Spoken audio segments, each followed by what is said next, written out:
Во преодниот период од годината се забележува послаба понуда на раноградинарски производи, овошјето и зеленчукот. Оние производители кои што денеска ги затекнавме на градскиот пазар ги нудеа своите производи по значително високи цени, па граѓаните се пожалија дека за нив и за пензионерите пазарот е скап. Исто така може да се забележи се помалиот број на земјоделски производи кои што им се нудеа на купувачите. Мислам скапи се пред времето, големи се. Пред времето скапи, те 35 динара килото компири и другите скапи.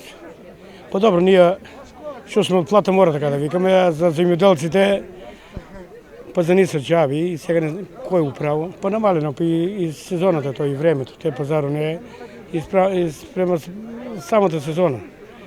Намали нема толку, у недела има така доле кај автобуска добро пазарче, сега и таму кога намалија малку. Сега баш, што знам, скап, али за нас пензионерите скап.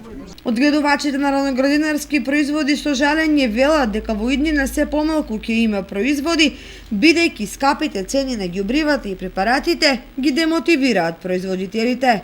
За жал, понуда ќе биде уште помала, не само во овој период, преоден период помеѓу зимото и пролета, исто ќе се случи за жал и во летниот период, па и во есенскиот. Се помалку и помалку производители има на раноградинарски производи и на зеленчуково градинарски производи, од едноставна причина што производството е многу скапо.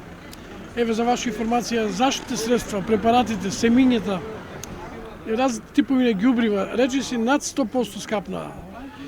И сите други придружни трошоци кои се орање, подготовки на земјата и така натаму. Значи, драстично условите за одгледување на градинарски производи се драстично променети, поскапнати и затоа и понудата е скромна, слаба, а цените се прилично големи за овај период. Ради тоа што пак ќе повторам, сите препарати се скапнати речиси за 100%. На денешниот пазарен ден најмногу се бараше сезонското овошје, односно мандарините, портокалите, јаболката, кои исто така се продаваа по повисоки цени.